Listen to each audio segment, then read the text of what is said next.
प्रणाम सभी को। आइए आज गीता के अध्याय 12 और श्लोक 20 से शुरू करते हैं। ये 20वां श्लोक इस अध्याय का आखिरी श्लोक है। संबंध पीछे के 7 श्लोकों में भगवान ने सिद्ध भक्तों के कुल 39 लक्षण बताए। अब आगे के श्लोक में भगवान अर्जुन के प्रश्न का स्पष्ट रीति से उत्तर देते हैं। ये तु धर्म्यामृतमिंद यथोक्त पर्युपासते श्रद्धाना मत परमा भक्तास्ते तीव में प्रिय। मतलब जो मेरे में श्रद्धा रखने वाले और मेरे परायण हुए भक्त पहले कहे हुए इस धर्ममय अमृत का अच्छी तरह से सेवन करते हैं, वे मुझे अत्यंत प्रिय हैं। व्याख्या। ये तु यहाँ ये पद से भगवान ने उन साधक भक्तों का संकेत किया है जिनके विषय में अर्जुन ने पहले श्लोक में प्रश्न करते हुए ये पद का प्रयोग किया था। उसी प्रश्न के उत्तर में भगवान ने दूसरे श्लोक में सगुण की उपासना करने वाले साधकों को अपने मत में ये और ते पदों से युक्त तमा बताया था। फिर उसी सगुण उपासना के साधन बताए और फिर सिद्ध भक्तों के लक्षण बताकर अब उसी प्रसंगन का उपसंहार करते हैं। अब ये पद उन परम श्रद्धालु भगवत परायण साधकों के लिए आया है जो सिद्ध भक्तों के लक्षणों को आदर्श मानकर साधन करते हैं। तू पद का प्रयोग प्रकरण को अलग करने के लिए किया जाता है। यह सिद्ध भक्तों के प्रकरण से साधक भक्तों के प्रकरण को अलग करने के लिए तू पद का प्रयोग हुआ है। इस पद से ऐसा प्रतीत होता है कि सिद्ध भक्तों की अपेक्षा साधक भक्त भगवान को विशेष प्रिय हैं। श्रद्धाना भगवत प्राप्ति हो जाने के कारण सिद्ध भक्तों के लक्षणों में श्रद्धा की बात नहीं आई, क्योंकि जब तक नित्य प्राप्त भगवान का अनुभव नहीं होता तभी तक श्रद्धा की जरूरत रहती है। अतः इस पद को श्रद्धालु साधक भक्तों का ही वाचक मानना चाहिए। ऐसे श्रद्धालु भक्त भगवान के धर्ममय अमृत रूप उपदेश को, जो भगवान ने 13वें से 19वें श्लोक तक कहा है, भगवत प्राप्ति के उद्देश्य से अपने में उतारने की चेष्टा किया करते हैं। यद्यपि भक्ति के साधन में श्रद्धा और प्रेम का तथा ज्ञान के साधन में विवेक का महत्व होता है, तथापि इससे यह नहीं समझना चाहिए कि भक्ति के साधन में विवेक का और ज्ञान के साधन में श्रद्धा का महत्व ही नहीं है। वास्तव में श्रद्धा और विवेक की सभी साधनों में बड़ी आवश्यकता है। विवेक होने से भक्ति साधन में तेजी आती है। इसी प्रकार शास्त्रों में तथा परमात्मा तत्व में श्रद्धा होने से ही ज्ञान साधन का पालन हो सकता है। इसीलिए भक्ति और ज्ञान दोनों ही साधनों में श्रद्धा और विवेक सहायक है। मत परमा साधक भक्तों का सिद्ध भक्तों में अत्यंत पूज्य भाव होता है। उनकी सिद्ध भक्तों के गुणों में श्रेष्ठ बुद्धि होती है, अतः वे उन गुणों को आदर्श मानकर आदर पूर्वक उनका अनुसरण करने के लिए भगवान के परायण होते हैं। इस प्रकार भगवान का चिंतन करने से और भगवान पर ही निर्भर रहने से वे सब गुण उनमें स्वतः आ जाते हैं। भगवान ने 11वें अध्याय के 55वें श्लोक में मत परम पद से और इसी 12वें अध्याय के 6ठे श्लोक में मत परा पद से अपने परायण होने की बात विशेष रूप से कहकर अंत में पुनः उसी बात को इस श्लोक में मत परमा पद से कहा है। इससे सिद्ध होता है कि भक्ति योग में भगवत परायणता मुख्य है। भगवत परायण होने पर भगवत कृपा से अपने आप साधन होता है और असाधन का नाश होता है, मतलब साधन के विघ्नों का नाश होता है। धर्म्यामृतमिंद यथोक्तम सिद्ध भक्तों के 39 लक्षणों के 5 प्रकरण धर्ममय अर्थात धर्म से ओतप्रोत हैं। उनमें कृष्ण मात्र भी अधर्म का अंश नहीं है। जिस साधन में साधन विरोधी अंश सर्वथा नहीं होता, वह साधन अमृत तुल्य होता है। पहले कहे हुए लक्षण समुदाय के धर्ममय होने से तथा उसमें साधन विरोधी कोई बात न होने से ही उसे धर्म या अमृत संज्ञा दी गई है।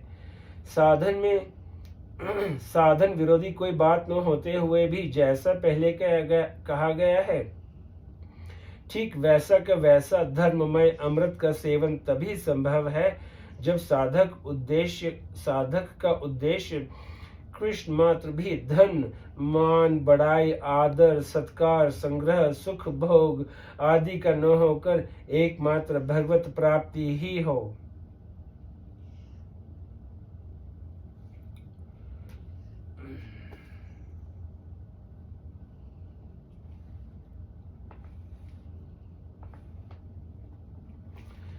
प्रत्येक प्रकरण के सब लक्षण धर्म में अमृत हैं। अतः साधक जिस प्रकरण के लक्षणों को आदर्श मानकर साधन करता है, उसके लिए वही धर्म में अमृत है। धर्म में अमृत के जो अद्वेष्टा, सर्वभूताना, मैत्र आदि लक्षण बताए गए हैं, वे आंशिक रूप से साधक मात्र में रहते हैं और इनके साथ साथ कुछ दुर्गुण दुराचार भी रहते हैं। प्रत्येक प्राणी में गुण और अवगुण दोनों ही रहते हैं। फिर भी अवगुणों का तो सर्वथा त्याग हो सकता है, पर गुणों का सर्वथा त्याग नहीं हो सकता। कारण कि साधन और स्वभाव के अनुसार सिद्ध पुरुष में गुणों का तारतम्य तो रहता है, परंतु उनमें गुणों की कमी रूप अवगुण कृष्ण मात्र भी नहीं रहती। गुणों में न्यूनाधिकता रहने से उनके 5 विभाग किए गए हैं, परंतु अवगुण सर्वथा त्याज्य है, अतः उनका विभाग हो ही नहीं सकता। साधक सत्संग तो करता है, पर साथ ही साथ कुसंगन भी होता रहता है। वह संयम तो करता है, पर साथ ही साथ असंयम भी होता रहता है। वह साधन तो करता है, पर साथ ही साथ असाधन भी होता रहता है। जब तक साधन के साथ असाधन अथवा गुणों के साथ अवगुण रहते हैं, तब तक साधक की साधना पूर्ण नहीं होती। कारण कि असाधन के साथ साधन अथवा अवगुणों के साथ गुण उनमें भी पाए जाते हैं जो साधक नहीं हैं। इसके सिवाय जब तक साधन के साथ असाधन अथवा गुणों के साथ अवगुण रहते हैं, तब तक साधक में अपने साधन अथवा गुणों का अभिमान रहता है।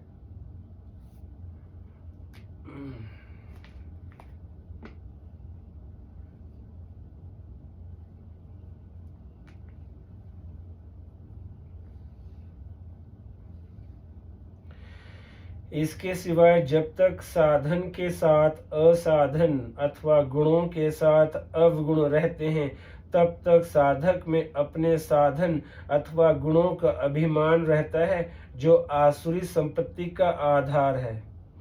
इसीलिए धर्म में अमृत का यथोक्त सेवन करने के लिए कहा गया है। तात्पर्य यह है कि इसका ठीक वैसा ही पालन होना चाहिए जैसा वर्णन किया गया है। अगर धर्म में अमृत के सेवन में दोष मतलब असाधन भी साथ रहेंगे तो भगवत प्राप्ति नहीं होगी। अतः इस विषय में साधक को विशेष सावधान रहना चाहिए। यदि साधन में किसी कारणवश आंशिक रूप से कोई दोषमय वृत्ति उत्पन्न हो जाए, तो उसकी अवहेलना न करके तत्परता से उसे हटाने की चेष्टा करनी चाहिए। चेष्टा करने पर भी न हटे तो व्याकुलता पूर्वक प्रभु से प्रार्थना करनी चाहिए। जितने सद्गुण, सदाचार, सद्भाव है आदि हैं, वे सब के सब सत्य परमात्मा के संबंध से ही होते हैं।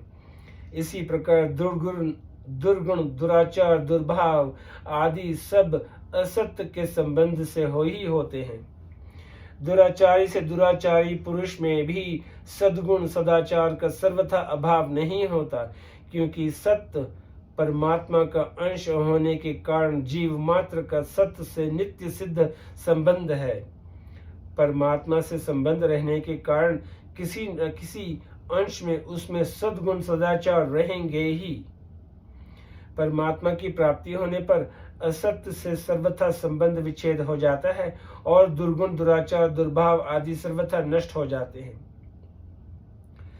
सद्गुण सदाचार सद्भाव भगवान की संपत्ति है। इसीलिए साधक जितना ही भगवान के सम्मुख अथवा भगवत परायण होता जाएगा, उतने ही उसमें स्वतः सद्गुण सदाचार सद्भाव प्रकट होते जाएंगे और दुर्गुण दुराचार दुर्भाव नष्ट होते जाएंगे। राग द्वेष हर्ष शोक काम क्रोध आदि अंतकरण के विकार हैं, धर्म नहीं। गीता धर्मों के साथ धर्म का नित्य संबंध रहता है, जैसे सूर्य रूप धर्मों के साथ उष्णता रूप धर्म का नित्य संबंध रहता है, जो कभी मिट नहीं सकता। अतः धर्मों के बिना धर्म तथा धर्म के बिना धर्मी नहीं रह सकती। धर्मी के साथ धर्म का नित्य संबंध रहता है, जैसे सूर्य रूप धर्मी के साथ उष्णता रूप धर्म का नित्य संबंध रहता है, जो कभी मिट नहीं सकता। अतः धर्मी के बिना धर्म तथा धर्म के बिना धर्मी नहीं रह सकता। काम क्रोधादि विकार साधारण मनुष्य में भी हर समय नहीं रहते, साधारण साधन करने वाले में कम होते रहते हैं और सिद्ध पुरुष में तो सर्वथा ही नहीं रहते। यदि ये विकार अंतकरण में धर्म होते तो हर समय एक रूप से रहते और अंतकरण मतलब धर्मी के रहते हुए भी कभी नष्ट नहीं होते। अतः यह अंतकरण के धर्म नहीं है, प्रत्युत आगंतुक मतलब आने जाने वाले विकार है।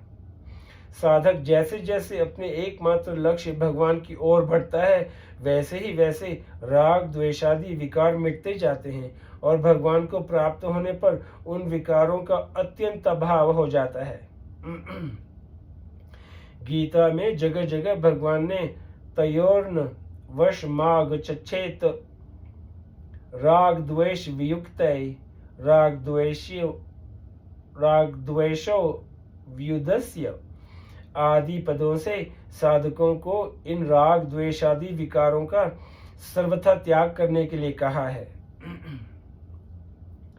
अतः यदि ये राग द्वेष आदि अंतकरण के धर्म होते तो अंतकरण के रहते हुए इनका त्याग असंभव होता, और असंभव को संभव बनाने के लिए भगवान आज्ञा भी कैसे दे सकते थे। गीता में सिद्ध महापुरुषों को राग द्वेषादि विकारों से सर्वथा मुक्त बताया गया है। जैसे इसी अध्याय के 13वें श्लोक से 19वें श्लोक तक जगह जगह भगवान ने सिद्ध भक्तों को राग द्वेषादि विकारों से सर्वथा मुक्त बताया है। इसीलिए भी ये विकार ही सिद्ध होते हैं, अंतकरण के धर्म नहीं। असत्य से सर्वथा विमुख होने से उन सिद्ध महापुरुषों में ये विकार लेश मात्र भी नहीं रहते। यदि अंतकरण में ये विकार बने रहते तो फिर मुक्त किससे होते।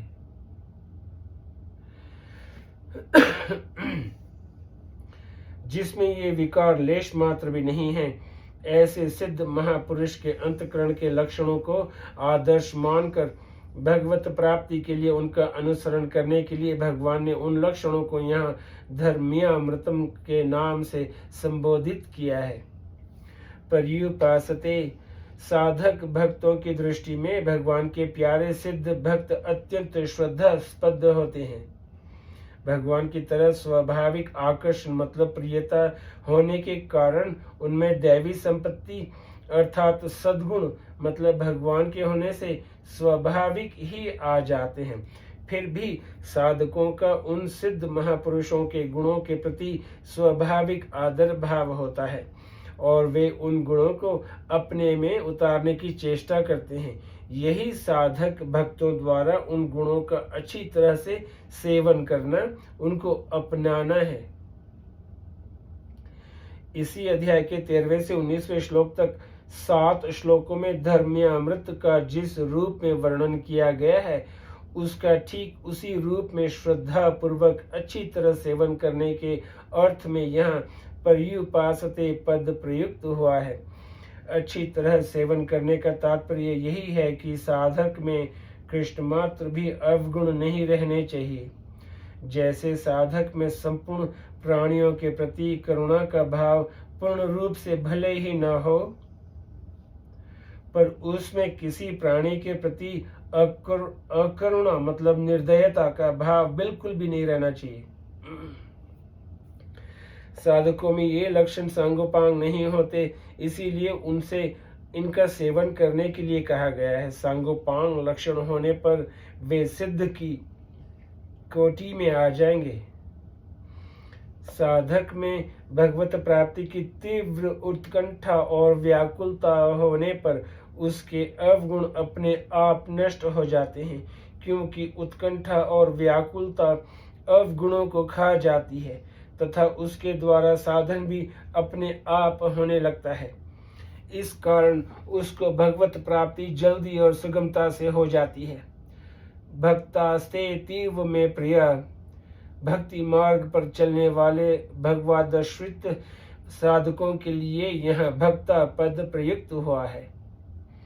भगवान ने 11वें अध्याय के 53वें श्लोक में वेदाध्ययन, तप, दान, यज्ञ आदि से अपने दर्शन की दुर्लभता बताकर 54वें श्लोक में अनन्य भक्ति से अपने दर्शन की सुलभता का वर्णन किया है।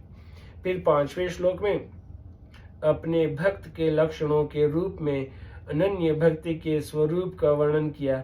इस पर अर्जुन ने इसी 12वें अध्याय के पहले श्लोक में यह प्रश्न किया कि सगुण साकार के उपासकों और निर्गुण निराकार के उपासकों में श्रेष्ठ कौन है।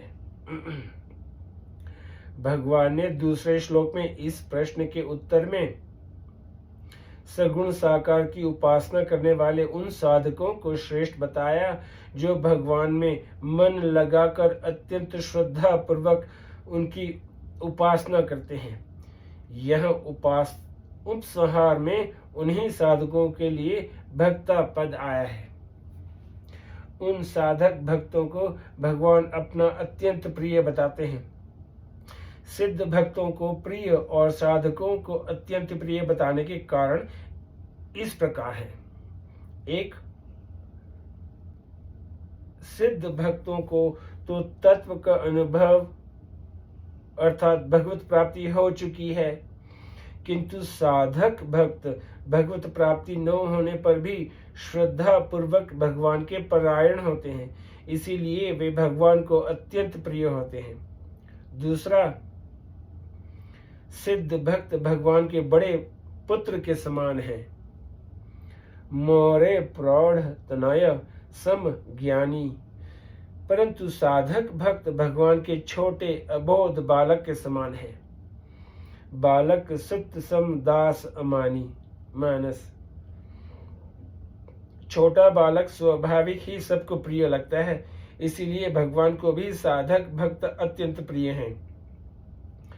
सिद्ध भक्त को तो ये तीसरा, सिद्ध भक्त को तो भगवान अपने प्रत्यक्ष दर्शन देकर अपने को क्षुण मुक्त मान लेते हैं, पर साधक भक्त तो प्रत्यक्ष दर्शन न होने पर भी सरल विश्वास पूर्वक एकमात्र भगवान के आश्रित होकर उनकी भक्ति करते हैं। अतः उनको अभी तक अपने प्रत्यक्ष दर्शन न देने के कारण भगवान अपने को उनका श्रेणी मानते हैं और इसीलिए उनको अपना अत्यंत प्रिय कहते हैं। ये सिद्ध भक्तों को प्रिय और साधकों को अत्यंत प्रिय बताने का 3 कारण।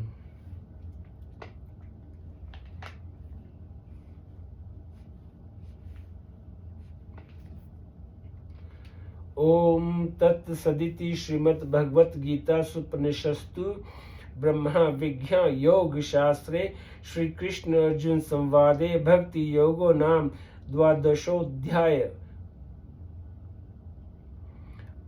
इस प्रकार ओम तत्सत इन भगवत नामों के उच्चारण पूर्वक ब्रह्मा विज्ञा और योग शास्त्रमय श्रीमद् भगवत गीता गीतोपनिषद रूप श्री कृष्ण अर्जुन संवाद में भक्ति योग नामक 12वां अध्याय पूर्ण हुआ।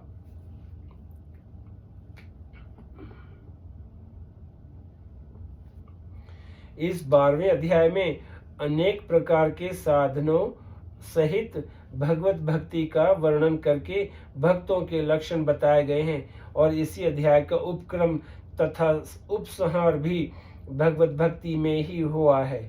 केवल तीसरे, चौथे और पांचवें इन तीनों श्लोकों में ज्ञान के साधन का वर्णन है, पर वह भी भक्ति और ज्ञान की परस्पर तुलना करके भक्ति को श्रेष्ठ बताने के लिए ही है।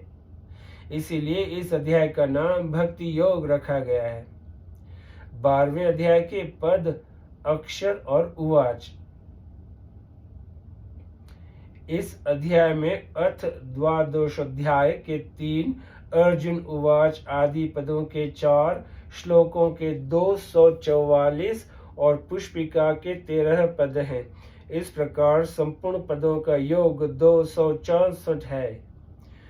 अथ द्वादशोऽध्याय के 7, अर्जुन उवाच आदि पदों के 13, श्लोकों के 640 और पुष्पिका के 45 अक्षर हैं। इस प्रकार संपूर्ण अक्षरों का योग 705 है। इस अध्याय के सभी श्लोक 32 अक्षरों के हैं। इस अध्याय में 2 उवाच हैं, अर्जुन उवाच और श्री भगवान उवाच। 12वें अध्याय में प्रत्युक्त छंद।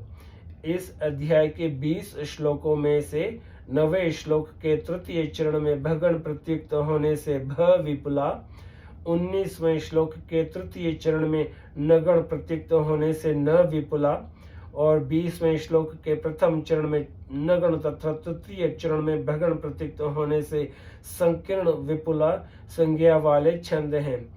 शेष 13 श्लोक ठीक पथ्या वक्त्र अनुष्ठुप छंद के लक्षणों से युक्त हैं। आइए आज यहीं पे समाप्त करते हैं, फिर कल अध्याय 13 से शुरू करेंगे। शुक्रिया, नमस्ते।